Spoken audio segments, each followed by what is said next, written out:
Corona virus نے انسان کی جو موجودہ ترقی ہے اس کا پورا پردہ فاش کر دیا ہے۔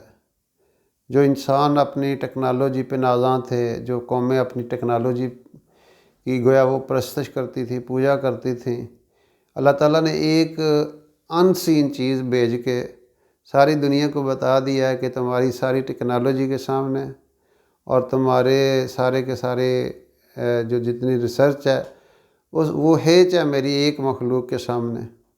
تو یہ انسان جو اپنے آپ کو بڑا فن ہاں سمجھتا تھا، اللہ تعالیٰ نے یعنی ساری دنیا کو وہ گویا کہ وہ ایک یعنی اسٹینڈ اسٹل ہو گئے ہیں، اور وہ اس طرح کر کے پریشان ہے، ہر بندہ اپنے آپ وہ پریشان بیٹھا ہوا ہے۔ اور یہ بندے کو احساس کرنا چاہیے کہ میری اوقات اتنی ہے۔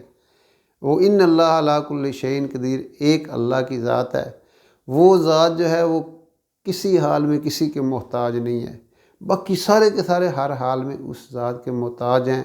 اور یہ اللہ تعالیٰ اپنے مختلف انداز سے اپنی اپنی نشانیاں بھیجتے رہتے ہیں۔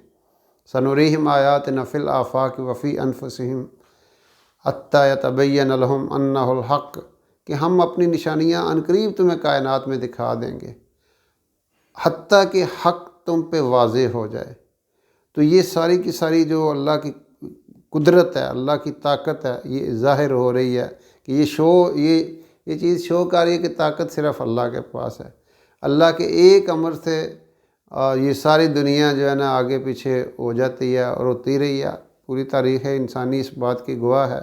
اللہ آج بھی جیسے پچھلی قوموں پہ مختلف قسم کے عذاب آئے، کبھی کسی قوم پہ پانی کا عذاب آیا، کسی پہ فرشتہ آ کے اس نے چیخ ماری، کسی پہ ہواؤں کا عذاب آیا۔